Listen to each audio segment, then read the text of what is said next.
Hey everybody! Today we're going to talk about how media and recordings shape our expectations about sound. So logically and without further ado, here is a picture of my toothbrush. It's white and blue. Moving on, this is a picture from near where I live. As you can see, the grass is purple. Wait, what? That doesn't look right. Grass is not purple. And indeed, the actual picture has regular, boring, green grass. Now let me tell you a secret. Remember my toothbrush? It's not actually white and blue. It's white and orange. I'm pretty sure that most of you watching have picked up on that the picture with the purple grass was a bit off. But I bet you just believed me when I told and showed you that the toothbrush is white and blue. Hold on, it gets wilder. That's not even my toothbrush. I'm an audio guy, so naturally I use a sonic toothbrush.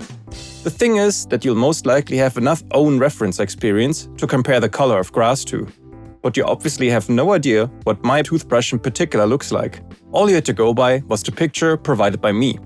If I went ahead showing or mentioning this imposter toothbrush regularly in the future, sure enough, you'd just assume that this is indeed my toothbrush. And if someone came along and told you that this in fact isn't my toothbrush, chances are your initial reaction might be just to go, nope, I've seen it lots of times in his own videos, that's Leon's toothbrush. You see, this whole example is very similar to how media has shaped our understanding of a lot of sounds over the years. We all have expectations of what certain things sound like. If I tell you to think about the sound of flushing a toilet or clapping hands, you'll immediately have a specific sound in mind. The flushing toilet in your head was most likely shaped to a large extent by the toilet you got in your own home. Funny enough, the same is very likely true if I tell you to think about the sound of a roaring dragon or firing a laser pistol. Have you ever heard a dragon roar in real life or fired a laser pistol? Probably not. And yet, I'm sure that it didn't take you too long to shape these sounds inside your head. What it sounded like to you will largely depend on the fabricated sounds some sound designers came up with for the media you've heard them in. Based on what we've talked about so far, it might be tempting to simply differentiate between sounds existing in the real world and fictional sounds that can only be designed or imagined. But think about this for a second. How many things are there for which you think you know what they sound like, but you have actually only ever heard them in movies or games? Let me show you a clip from the movie Dunkirk. Focus on the sound of the airplanes.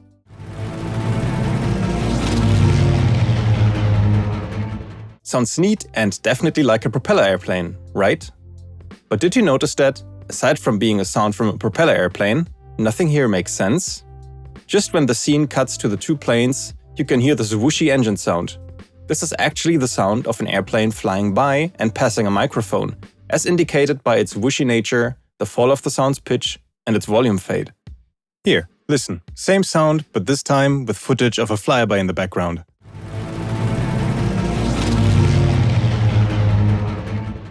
This is not to say the sound is wrong. It's great. The point is that sound in media is more often than not designed to fit the scene, convey the right feeling, and steer the listener's attention, and not necessarily to provide a realistic representation of the sound.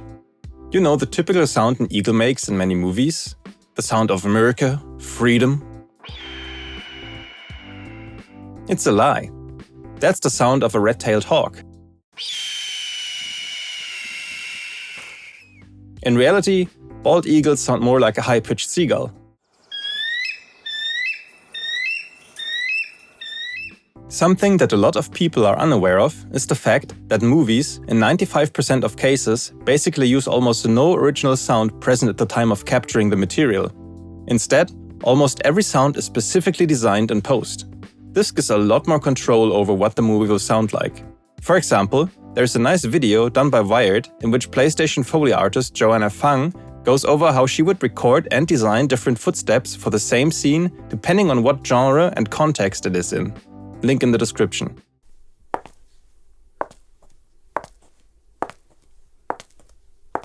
Let's grit up the floor too, just a little bit, because heels kind of over-accentuate grit.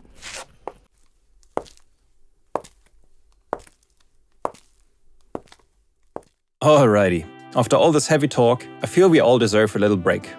Oh, I know. Why don't I show you what my cool sonic toothbrush sounds like? Recorded from the microphone I'm using right now, it sounds like this. And if I put it further away, it sounds like this. Oh, let me match the volume real quick. However, recorded through my mobile phone, it sounds like this. And recorded inside my washing machine, like this.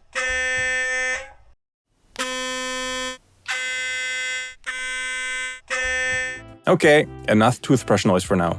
As you can hear, a lot of parameters define what something sounds like in a recording.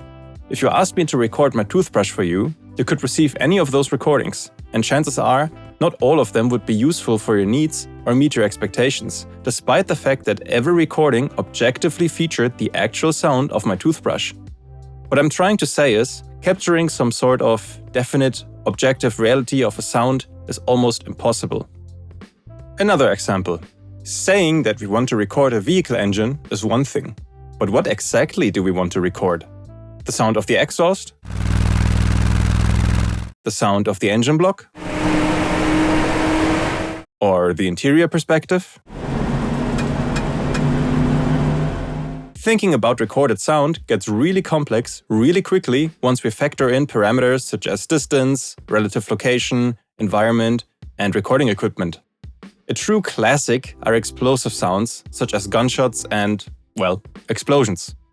They basically just consist of a very short, very loud energy impulse. A huge portion of what most people perceive as the sound is really just the environment reflecting this impulse back to the listener. I made a whole little video about this, from which I'm stealing the following example from. You will hear the same initial, very short bang, followed by the reflections from different environments.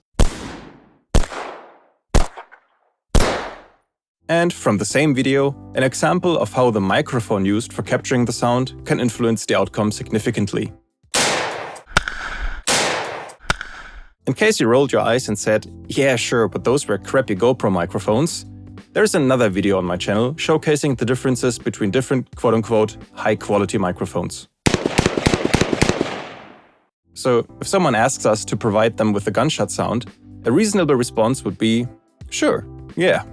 What weapon type or caliber, at what distance, from which angle, in which environment, and recorded from what microphone, please? And speaking of microphones, the internet and video platforms such as YouTube in particular have enabled us to explore all sorts of sights and sounds with the ease of a simple search query.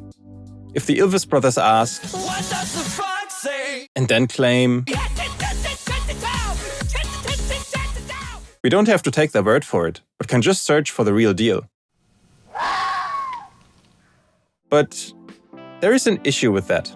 And I don't mean the fact that it sounds like 13-year-old me when asked to do my household chores. The sound of the video features heavy distortion. Very, very simply put, distortion is a form of destruction or alteration of a sound. There are different types of distortion, but most generally result in a grittier, dirtier, or crunchier sound. Just listen as I gradually put more distortion on my voice here. The quality and timbre change quite significantly. Distortion occurs, for example, when a device's digital signal converter, or even the microphone itself, cannot handle the sound pressure of what it is recording. Back to our Fox example, let's compare the distorted recording to one that is much cleaner.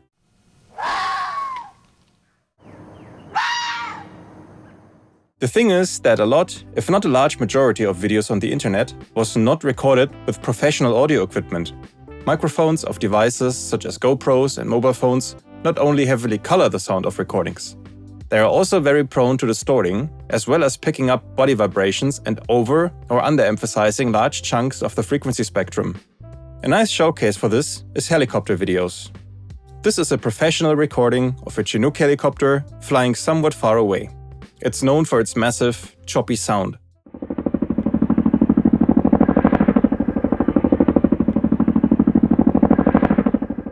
As you can hear, the sound is somewhat dull. This is because of the helicopter's distance to the microphone. Higher frequencies lose their energy while traveling through the air. So on their way from the helicopter to the listener, those high frequencies get attenuated or don't make it at all. Let's listen to a Chinook video from YouTube.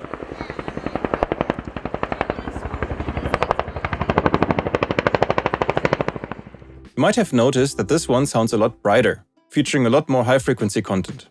You guessed it, we're dealing with distortion from the recording device. Here, let me show you. Again, this is our clean, professional, distant Chinook recording. Now, Let's add some artificial distortion on top of it and...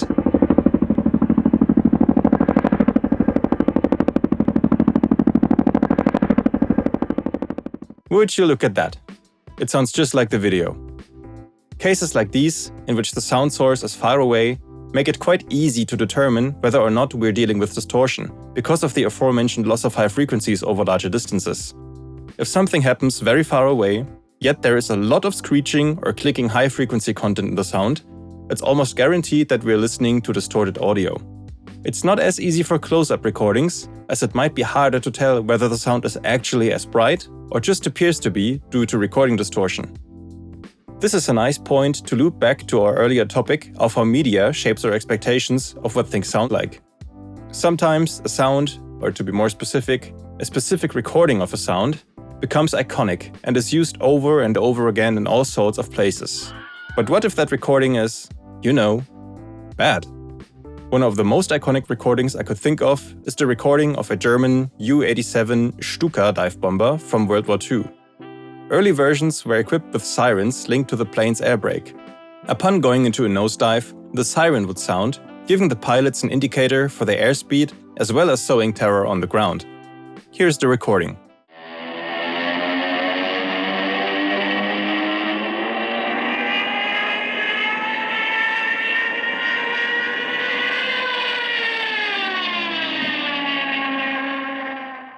You might not be surprised to hear that I'm quite sure that this recording doesn't quite come close to what the real deal might have sounded like.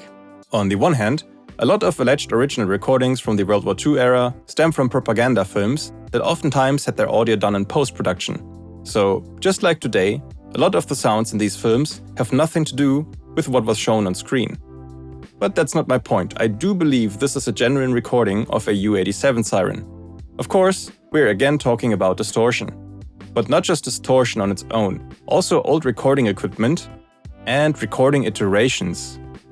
Recording hardware has evolved quite a bit between the 1920s and 1950s, and many would be surprised how neat some microphones from the 1930s sounded.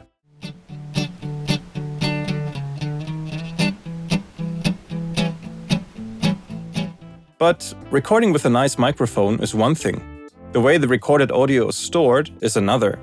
I don't want this to become a deep dive into vintage audio hardware, so let's just say that the storage medium back then had a huge impact on the audio quality. And then there is the fact that there is no telling if or even how often a recording was re-recorded onto another medium, each time altering or destroying the original recording a bit further. Great examples for this are some versions of the U-87 siren recording you can find online. In the following example, the audio fidelity was completely destroyed by what sounds like digital clipping or distortion.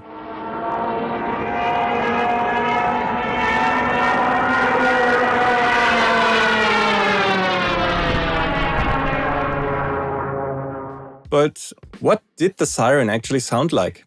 Well, chances are it simply sounded like a siren, plus maybe some influence on the sound propagation by the plane's aerodynamic turbulences and differences in air pressure or temperature. Here is a clear recording of a siren, pitched so that it's somewhat in the range of the U-87 siren.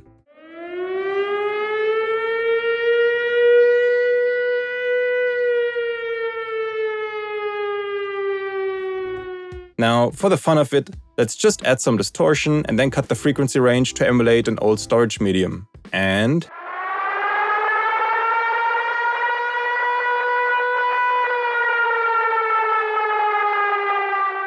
close enough, I think. And I got one more in store. Here is a video of an RC U-87, siren included. Note how, aside from some small microphone-related distortions, the siren sounds very clean.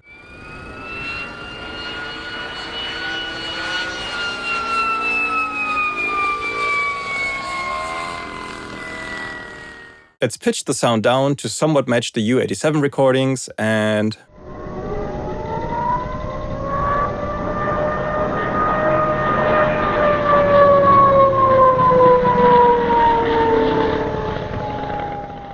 there we go. That's probably the best sounding compromise using a real recording I could come up with. Alright, we dug into a lot of stuff today.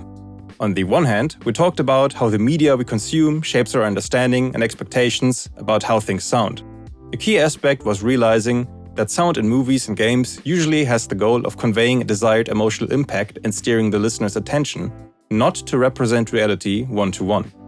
We asked ourselves how much of our inner sound world we take for granted despite only knowing it from movies or games.